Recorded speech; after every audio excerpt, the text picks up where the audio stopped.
Hi అండి. నేను పీతల పులుసు చేశాను. అది ఎలా చేశానో చూపిస్తాను. ముందు ఒక 4 స్పూన్లు అలాగా ఆయిల్ వేసుకోవాలి. కొంచెం ఎక్కువే వేసుకోవాలండి ఆయిల్. అలాగే ఒక ఉల్లిపాయ, పెద్ద ఉల్లిపాయ మిక్సీ పట్టుకున్నాను. చేపల పులుసులో వేసుకున్నట్టు మిక్సీ పట్టుకోవాలి కచ్చాపచ్చిగా. అది కొంచెం వేయించిన తర్వాత అండి 2 స్పూన్ల అల్లం వెల్లుల్లి పేస్ట్ వేసుకున్నాను.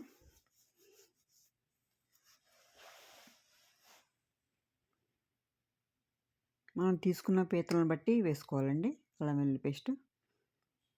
అలాగే ఒక 5 అలా పచ్చిమిర్చి వేసుకున్నాను ఘాట్లు పెట్టి. చేపల పులుసులో ఎలా వేసుకుంటామో అలా వేసుకోవాలి. ఒక స్పూను ధనియాలు, జీలకర్ర పొడి, ఒక స్పూన్ గరం మసాలా వేసాను. అలాగే మళ్ళీ లాస్ట్‌లో వేసుకుంటానండి మసాలా. ఒక 3 స్పూన్లు అలాగా కారం కొంచెం బాగానే పడుతుందండి. చూసుకొని వేసుకోవాలి. అలాగే 2 స్పూన్లు ఉప్పు, 3 స్పూన్ల అలా కారం వేసాను. కొద్దిగా పసుపు వేసుకోవాలి. చూసుకుని ఇది కొంచెం కలిసేటట్టు అంతా కలుపుకోవాలండి మసాలా అదిని. చింతపండు అండి 3 పెద్ద సైజు నిమ్మకాయలంత చింతపండు నానబెట్టాను. చింతపండు కూడా బాగానే పడుతుందండి పీతల పులుసులో. ఎందుకంటే చేపల పులుసులో వేసుకున్నట్టే వేసుకోవాలి దీనిలో కూడా. ఒక గిన్నెలో వాటర్ తీసుకుని దానిలో కొద్దిగా ఉప్పు వేసుకుని వంకాయ కట్ చేసి వేసుకున్నాను. వంకాయ కంపల్సరీ వేసుకోవాలండి పీతల పులుసులోను. వంకాయ వేసుకుంటేనే బాగుంటుంది. ఎందుకంటే ఫస్ట్ నుంచి వంకాయ వేసేవారు. ఇంకా అలాగే అలవాటు అన్నమాట. పీతలు ఇలా క్లీన్ చేసి పెట్టుకున్నాము. కొన్ని గుడ్డు పీతలండి ఇవన్నీ. కొద్దిగా గుడ్లు బయటకు వచ్చేసినవి అన్నీ వేరే తీసి పెట్టాను. ఇవి వేసేసుకోవాలి. పీతలు వేసుకుని మంచిగా కలపాలండి. ఈ మొత్తము పట్టేటట్టు కలిపి కాళ్ళు కూడా వేసాము మొత్తం. పెద్ద కాళ్ళు కొద్దిగా మనకి ఏదైనా సుత్తితో కానీ రాయితో కానీ కొట్టి వేసుకోవాలి. శనికెల్లో రాయి ఉంటుంది కదండి, మనం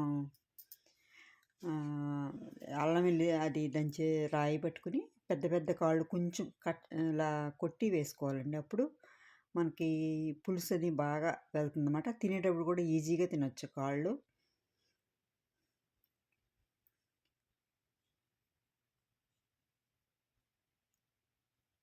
నీట్గా 4-5 సార్లు కడిగి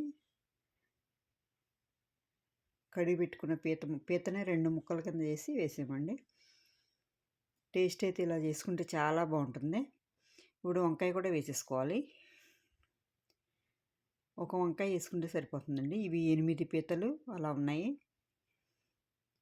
ఒక పీతనే 2 ముక్కలు అలా చేసాం.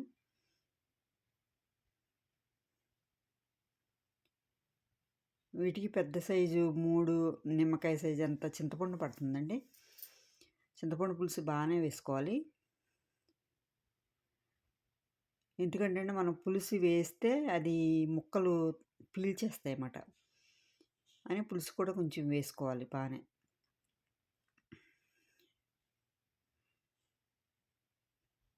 కొంచెం అంతా బాగా కలిసేటట్టు తిప్పుకునండి. మూత పెట్టేస్తే కొంచెం కారం మసాలా అది ముక్కలుగా పడుతుంది. కొంచెంసేపు మూత పెట్టేసుకోవాలండి. కొద్దిగా కొత్తిమీర వేసుకోవాలండి. ఈ ఫ్లేవర్ కూడా పడుతుంది అన్నమాట ఫస్ట్ వేసుకుంటే.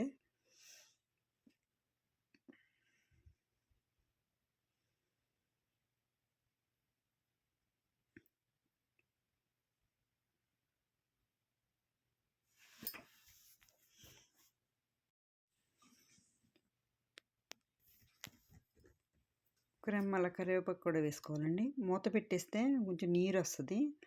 నీరు వచ్చి ఎగిరిపోయిన తర్వాత మనం పులుసు పోసేసుకోవాలి. సిమ్లో పెట్టాలండి మూత పెట్టినప్పుడు. అప్పుడే నీరు వస్తుంది అన్నమాట.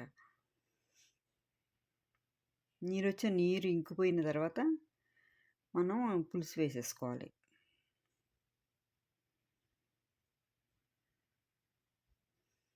టేస్ట్ అయితే చాలా బాగుంటుందండి.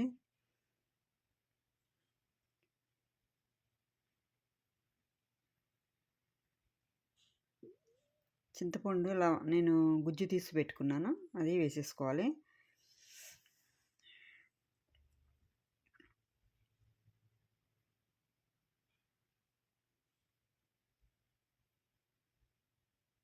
ములిగేటట్టు నీళ్లు పోసుకోవాలండి. తర్వాత చింతపండు పులుసు చూసుకుని సరిపోకపోతే ఇంక పులుసు పోసుకోవాలి. లేకపోతే వాటర్ పోసేసుకుంటే సరిపోతుంది. ములిగేటట్టు నీళ్లు పోసుకొని, ఇంకా ఎక్కువ పులుసు కావాలనుకుంటే కొన్ని ఎక్కువ వేసుకోవచ్చు.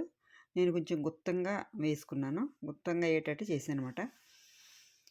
పీల్చేస్తాయండి ముక్కలు. అందుకని కొంచెం ఎక్కువే పులుసు పోసుకోవాలి.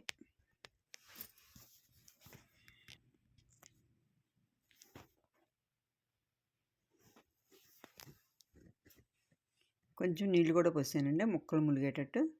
మూత పెట్టేసుకుంటే మంచిగా ఉడికి చాలా బాగా ఉంటుందండి టేస్ట్. ఎప్పుడు పూర్వకాలం పద్ధతి నుంచి మా అమ్మ వాళ్ళ దగ్గర నుంచి చేసుకునేది ఇలాగేనండి. ఇలాగే టేస్ట్ బాగుంటుంది. వంకాయ కంపల్సరీ వేసుకోవాలి.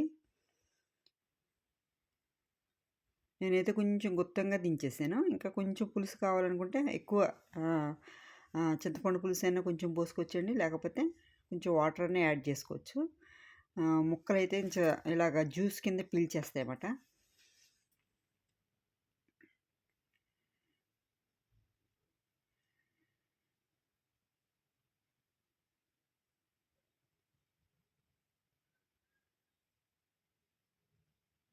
లాస్ట్‌లో కొంచెం మసాలా కూడా వేసుకున్నానండి.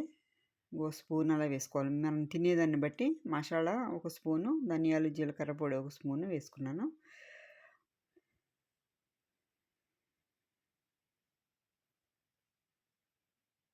కారం కూడా చూసుకోవాలండి. బాగా కారంగా ఇది కూడా కారంగానే ఉంది. ఇంకా బాగా కారం తినేవాళ్ళైతే ఇంకొక స్పూన్, 2 స్పూన్లు కారం వేసుకోవాలి. మనకు తెలుస్తుంది కదా!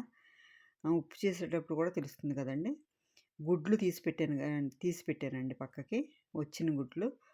అవి పైన ఇలా పులుసు పైన వేసేసుకుంటే ఒక 2 నిమిషాల్లో మంచిగా ఉడికిపోతాయండి. మూత పెట్టేసుకుంటే మంచిగా ఉడికిపోతాయి.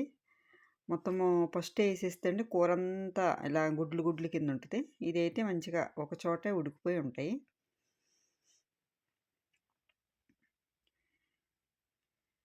నా వీడియో నచ్చితే లైక్ చేయండి. మీ ఫ్రెండ్స్ ఎవరికైనా షేర్ చేయండి.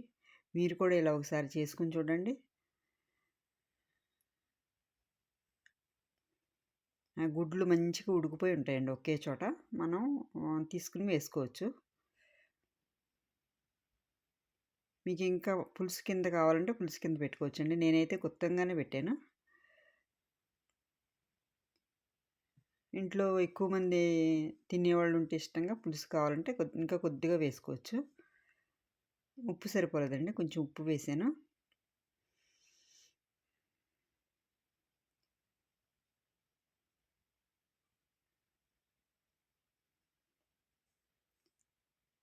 నేనైతే చిన్న చిన్న కాళ్ళు కూడా వేసానండి. అవి కూడా నమిలేస్తారు మా ఇంట్లో. నా ఈ వీడియో నచ్చితే లైక్ చేయండి, షేర్ చేయండి, సబ్స్క్రైబ్ చేసుకోండి. టేస్ట్ అయితే ఇలా చేసుకుంటే చాలా బాగుంటుంది. Thank you.